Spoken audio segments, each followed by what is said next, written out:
The night Ethan Miller packed his life into a single backpack, the city didn't notice. Cars still rushed past. Neon signs still flickered.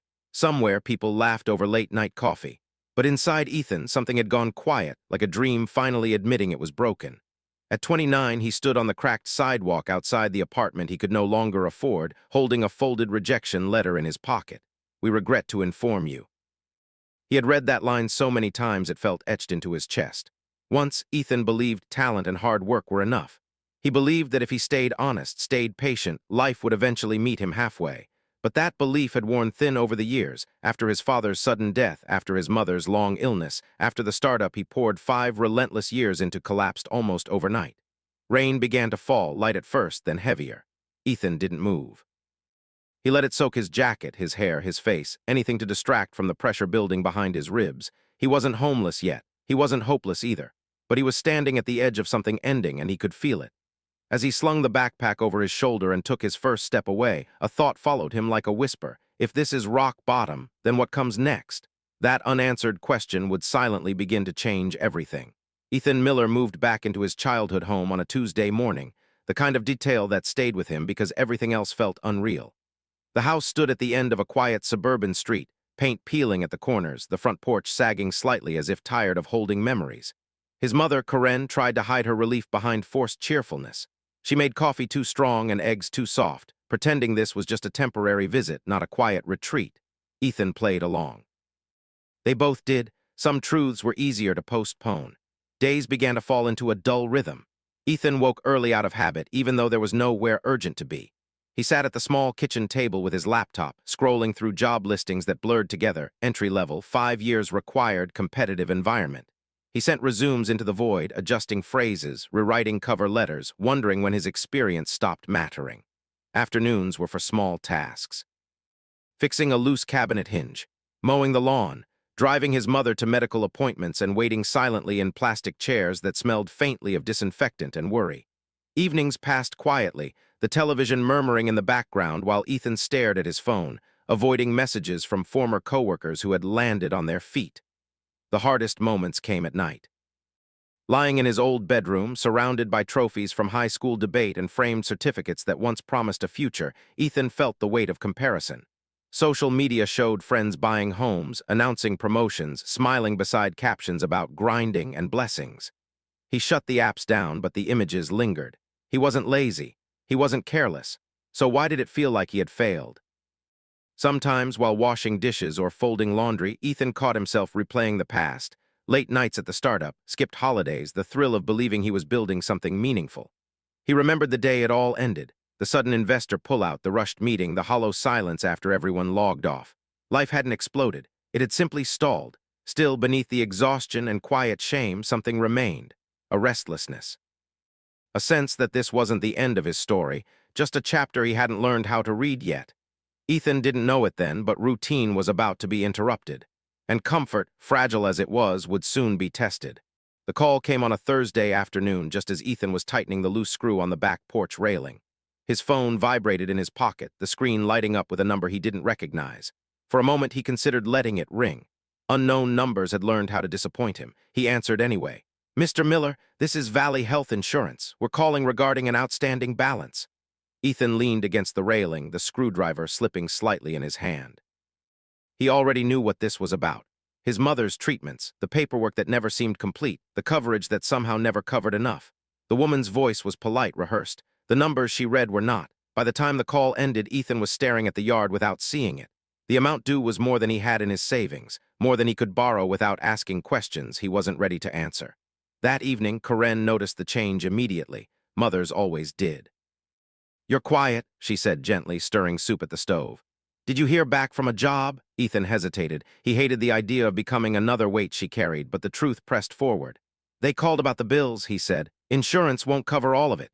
The spoon paused mid-air. Karen's shoulders stiffened for a second before she forced them to relax. "We'll figure it out," she said, too quickly, too softly. But they both knew figure it out was code for worry silently. That night sleep refused to come. Ethan stared at the ceiling, counting the cracks like constellations. Pride fought practicality inside him. He could ask for help from relatives, old friends, and former colleagues, but every option came with a cost that felt heavier than money. By morning, he had made a decision. Ethan took the first job that said yes. It wasn't in his field. It wasn't impressive. It was a warehouse position. Early mornings, long hours, physical exhaustion. The supervisor barely glanced at his resume before handing him a vest and pointing to a conveyor belt. The first day nearly broke him. His back screamed. His hands blistered. The rhythm of the machines was relentless, uncaring. Around him, people worked with practiced silence, each carrying their own unseen burdens. During lunch, Ethan sat alone, eating a sandwich he barely tasted. He watched the clock, wondering how 5 years of ambition had led him here. That evening, as he collapsed onto his bed, muscles aching, doubt crept in. What if this is it? What if this is as far as I go now? For the first time, the fear wasn't about failing again. It was about never rising at all. And deep inside, something cracked, not loudly, but enough to be felt. The warehouse didn't get easier, but Ethan did. After 2 weeks, his hands stopped blistering. His body learned the rhythm of the conveyor belts, the weight of the boxes, the quiet rules of the floor. He stopped counting hours and started counting breaths. It wasn't dignity he found there, but endurance. And that, he realized, mattered too. One evening during a break, Ethan noticed a man a few years older than him struggling with a jammed scanner. People passed by without stopping. Instinct kicked in before pride could interfere. "Hey, mind if I take a look?" Ethan asked. The man shrugged. "If you can make sense of it, be my guest." Ethan studied the error message. It was basic software logic, the kind he'd once handled without thinking. He rebooted the system, adjusted a setting, and the scanner beeped back to life. The man's eyebrows lifted. "Huh, what you do?" "Just spoke its language," Ethan said, half smiling. Word traveled faster than he expected. Within days, coworkers were asking him to fix terminals, explain tracking errors, and simplify workflows. The supervisor noticed too. One afternoon, she pulled Ethan aside.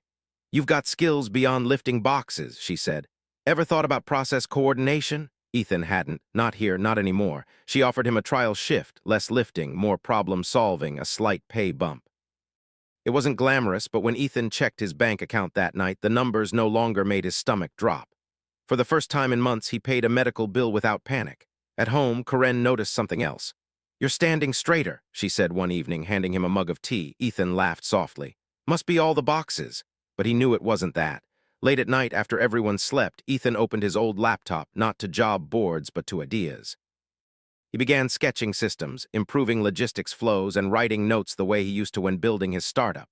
No pressure, no expectations, just curiosity. The past still hurts. The future was still uncertain. But something small had shifted. Ethan wasn't just surviving anymore. He was remembering who he was, someone who could adapt, learn, and quietly rebuild. And sometimes, a small victory was all it took to remind a broken dream how to breathe again. The email arrived on a night when Ethan almost didn't check his inbox. He had just finished a double shift, his body heavy with exhaustion, his mind foggy but restless. Out of habit more than hope, he refreshed his email and froze. The subject line read, "Opportunity to rebuild." It was from Lucas Reed, one of his former co-founders, the same man who had gone silent when the startup collapsed. The same man whose name still carried the weight of unresolved anger. Ethan opened it slowly. Lucas had secured new funding, shorter this time. Cautious investors. He wanted to relaunch leaner, smarter, and he wanted Ethan back. The words blurred as old emotions surged. Excitement fought bitterness. Hope clashed with memory. 5 years of sacrifice echoed in his chest, the nights, the arguments, the trust that had once felt unbreakable. At dinner, Ethan pushed food around his plate, barely tasting it. Karen watched him carefully. "What's going on?" He told her everything. She listened without interrupting, then asked a single question. "What do you want?" That night, Ethan didn't sleep. He remembered the thrill of building something from nothing. He also remembered the meeting where everything fell apart, the way promises dissolved under pressure, the way people disappeared when things went wrong. The warehouse job gave him stability. His mother needed him. Walking away from certainty felt reckless, but staying safe felt like slowly suffocating. Next morning, he met Lucas at a quiet cafe. Lucas looked older, tired, more careful. "I messed up," Lucas said plainly. "I moved too fast. I didn't protect the team. I don't expect forgiveness, but I'm asking for a second chance, not just for the company, for us." Ethan stared into his coffee. This wasn't just about business. It was about trust. "If this fails again," Ethan said, "I lose more than money." Lucas nodded. "So do I." The decision pressed on Ethan's chest like a weight.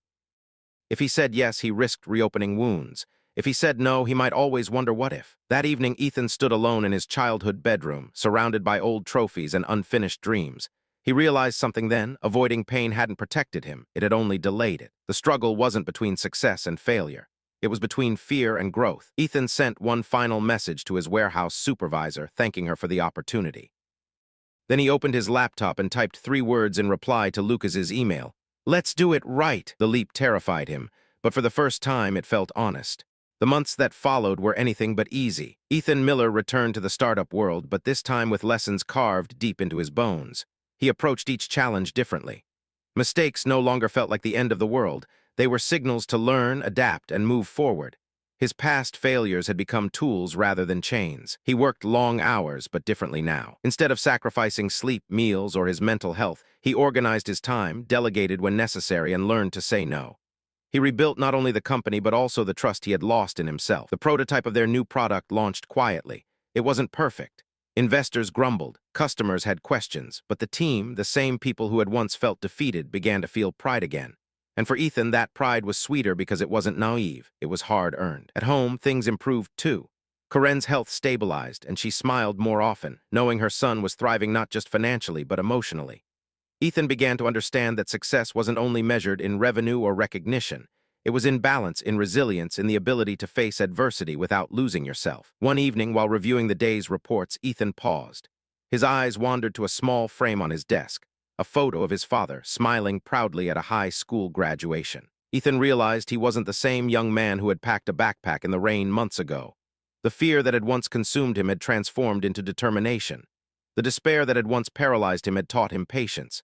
He smiled faintly and whispered to himself, "I can do this." It wasn't arrogance. It wasn't bravado. It was quiet confidence, the kind that comes only when you've stared at the bottom and found a reason to climb. Ethan had faced failure, fear, and uncertainty.